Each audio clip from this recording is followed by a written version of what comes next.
ನನ್ನನ್ನು ಕೈ ಬಿಡದೆ ಕಾಪಾಡುದೇವ.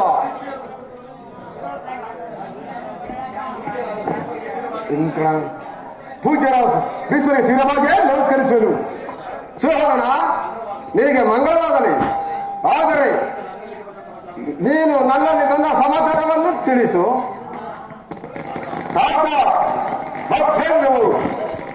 ನಾವು ನಡೆಯುವ ಕುರುಕ್ಷೇತ್ರ ಮಾರ್ಗದಲ್ಲಿ ನೀವೇ ಶ್ರೀರಾಮನೆಂದು ನಿಮ್ಮಲ್ಲಿ ಬೇಡಿಕೊಳ್ಳುವೆನು.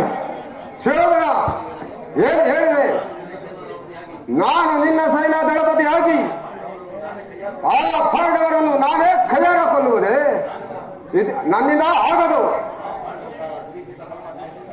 ಶ್ರೀಕೃಷ್ಣ ಪರಮಾತ್ಮನನ್ನು ಕರೆಸಿ ಆ ಪಾಂಡವರೊಡನೆ ಸಂಧಿ ಮಾಡಿಕೊ. ಈ ನಿಮ್ಮ ನಡವಳಿಕೆ ನೋಡಿದರೆ ಆ ಪಾಂಡವರ ಪಕ್ಷ ಮತದಿಂದ ಕಂಡಿರುವುದು. ಸಹೋದರ ಏನು ಹೇಳಿದೆ?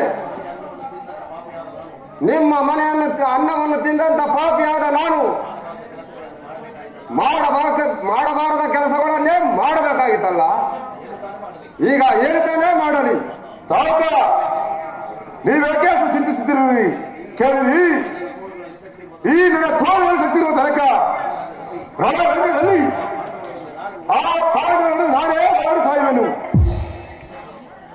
ಅಯ್ಯೋ, ಉಂಡ ಮನೆಗೆ ಎರಡು ಬಗೆಯುವಂತ ಪಾಪಿ ನಾನಲ್ಲ. ನಾನೇ ಸೈನ್ಯ ದಳಪತಿಯಾಗಿ ಆ ಪಾಂಡವರಲ್ಲಿ ಯಾರು ಒಬ್ಬರ ತಲೆಯನ್ನೇ ತೆಗೆಯುವನು. ನಾವೇ ಪರಮದನೇನು. ಇದೋ ನಮಸ್ಕಾರಗಳು. ನಾನು ಬರುವೆನು. ನಿನಗೆ ಮಂಗಳವಾಗಲೇ ಹೊರಡು.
ನೀನು ಯಾರ ಮಗಳೇ? ತಾತ, ನಾನು ಪಾಂಡವರ ಪತ್ನಿ. ನನ್ನ ನಾಮಾಂಕಿತವು ದ್ರೌಪದಿ ಎಂದು ಕರೆಯುವರು. ಏನು ದ್ರೌಪದಿ? ಅಲ್ಲ, ನೀನು ದ್ರೌಪದಿ ಅಲ್ಲ, ಆ ದುರ್ಯೋಧನ ವೃದ್ಧ ದೇವತೆ. ಅಮ್ಮ, ನೀನು ಊರೊಳಗೆ ನನ್ನ ಬಳಿಗೆ ಬಂದ ಸಮಾಚಾರವೇನು? ತಾತ, ಇದು ನಿಮ್ಮಲ್ಲಿ ನಾನು ಬೇಡಿಕೊಳ್ಳುವೆನು. ನಾಳೆ ಯುದ್ಧದಲ್ಲಿ ನನ್ನ ಪತಿಗಳಿಗೆ ಯಾವ ಅಮಂಗಲ ಬಂದಂತೆ ನೀನೇ ರಕ್ಷಿಸಬೇಕೆಂದು ನಿನ್ನ ಪಾದ ಹಿಡಿದು ಬೇಡಿಕೊಳ್ಳುವ ತಾತ, ಬೇಡಿಕೊಳ್ಳುವೆನು. ಅಮ್ಮ ದ್ರೌಪದ, ನಿನ್ನ ಪತಿಗಳನ್ನು ಕೊಲ್ಲುವುದು ನನ್ನ ಯತ್ನವೇ? ಅದೆಲ್ಲವೂ ದೈವ ಲೀಲೆ. ನನ್ನ ಪಾದಗಳನ್ನು ಬಿಟ್ಟು ಹೊರಡು. ತಾತ, ನೀವು ಹೇಳುವ ತನಕ ಈ ನಮ್ಮ ಪಾದಗಳನ್ನು ನಾನು ಬಿಡುವುದಿಲ್ಲ. ಆ ಸುಯೋಧನ, ಈಗಲೇ ನೀನು ಕೆಟ್ಟೆ. ದ್ರೌಪದಿಯು ಬಂದು ಮಾಂಗಲ್ಯ ದಾನವನ್ನು ನೀಡಬೇಕೆಂದು ನನ್ನ ಪಾದಗಳನ್ನು ಗಟ್ಟಿಯಾಗಿ ಹಿಡಿದಿರುವಳು. ಪಾಪಿಯಾದ ನಾನು ಈಗ ತಾನೇ ಏನು ಮಾಡಲಿ? ಆಗಲಿ, ಇನ್ನು ಮುಂದೆ ದೈವಗತಿ ಇದ್ದಂತೆ ಆಗಲಿ. ಅಮ್ಮ ದ್ರೌಪದ, ತಾತ ಕೇಳು. ನನ್ನ ತಾಯಿಯಾದ ಗಂಗೆ ಮಾತಾವಣೆಗೂ ರಣರಂಗದಲ್ಲಿ ನಿನ್ನ ಪದಿಗಳನ್ನು ಉಳಿಸಿ ನಿನ್ನ ಮಾಂಗಲ್ಯಕ್ಕೆ ಸ್ಥಿರವನ್ನು ಉಂಟು ಮಾಡುವೆ. ಪಾಪಿಯಾದ ನಾನೇ ಪ್ರಾಣವನ್ನು ಬಿಡುವನು. ನೀನಿನ್ನು ಹೊರಡು ಮಗಳು. ಈಗ ನಾನು ದಂಡಲಾದೆ. ಹಾಗಲಿ ತಾತ, ನಾನು ಹೋಗಿ ಬರಬೇನು. ಮಗಳೇ,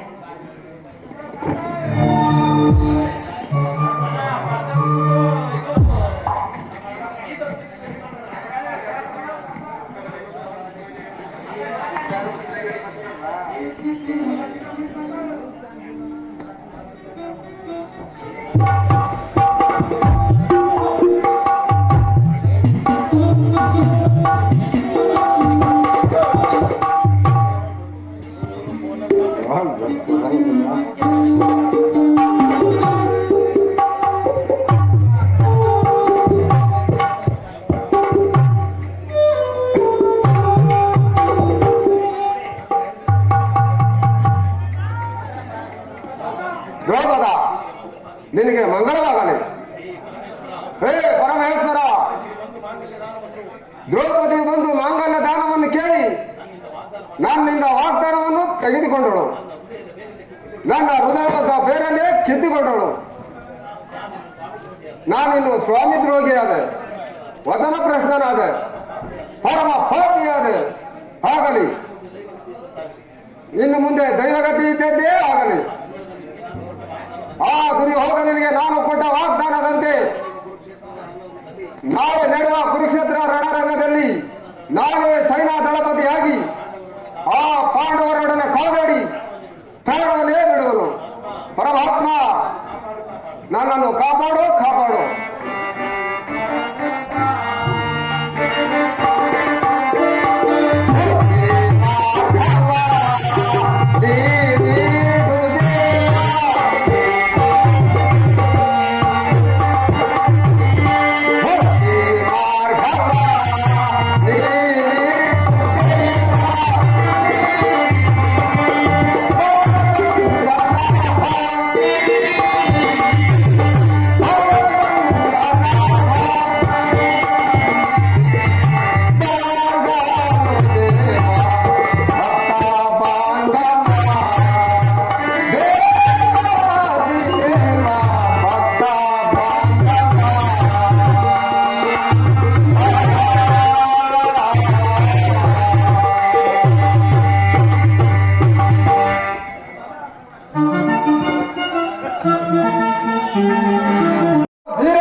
ಯಾಂತ ಮಾಯವಾದ ದೃಶ್ಯ.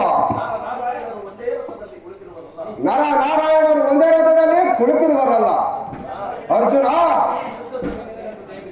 ಅರ್ಜುನ, ಈ ಯುದ್ಧದಲ್ಲಿ ನಿನಗಂತೂ ಜಯವಿಲ್ಲ. ಬೇಗ ಎಲ್ಲೊಡನೆ ಯುದ್ಧಕ್ಕೆ ಎದುರಾಗಿ ನಿಲ್ಲು.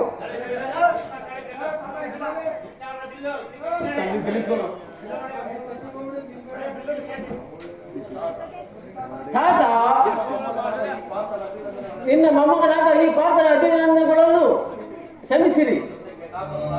ಯುದ್ಧಕ್ಕೆ ಕಾತುರರಾದ ನಿಮ್ಮ ಸಮ್ಮುಖದಲ್ಲಿ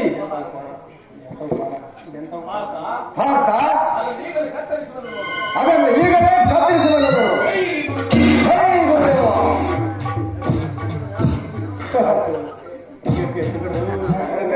ನನಗೆ ಅದೊಂದು ಕನ್ನ ಬರ್ಸ್ತೀರ ನಾವು ದುಡ್ಡು ಈ ಮೃತದ ಈ ಯುದ್ಧಕ್ಕೆ ಯಾವ ಲಾಭವೂ ದೊರಕುವುದಿಲ್ಲ. ದುಡಚಿಂದ ಅಮ್ಮನ ಬಿಡು, ವಿಷ್ಣು ಅಭಿಮಾನವನ್ನು ವ್ಯಕ್ತಪಡಿಸು. ಏನು ಹೇಳಿದೆ ಕೇಳು.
ಈ ಭಾರ್ಗವ ಭೀಷ್ಮನಿಂದ ಆ ಪಾರ್ಥನಿಗೆ ಖಂಡಿತ ಉಳಿಗಾಲ ಇಲ್ಲ.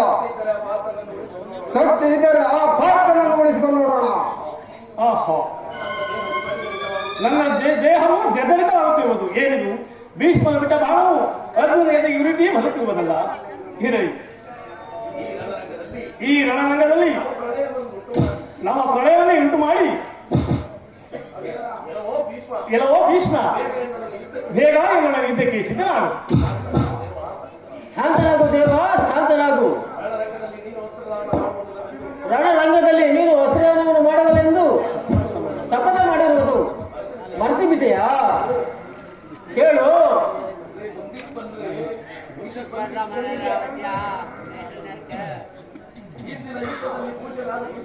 ಇಂದಿನ ಯುದ್ಧದಲ್ಲಿ ಭೂತನಾದ ಭೀಷ್ಮನು ಖಂಡಿತ ಪರಾಜಯವನ್ನು ತಿಳಿದ್ದೇನು.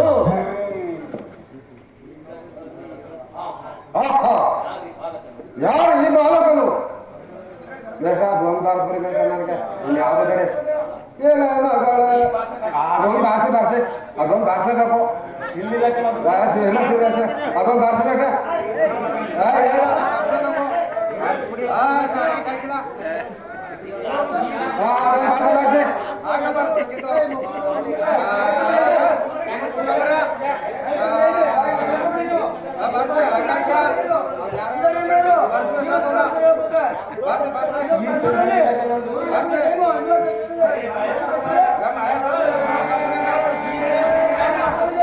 ದುಡ್ಡು ಕೊಡಿಕ್ಲಾನೆ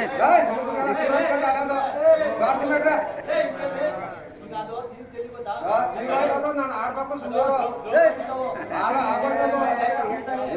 ಬಾರ್ಸೆ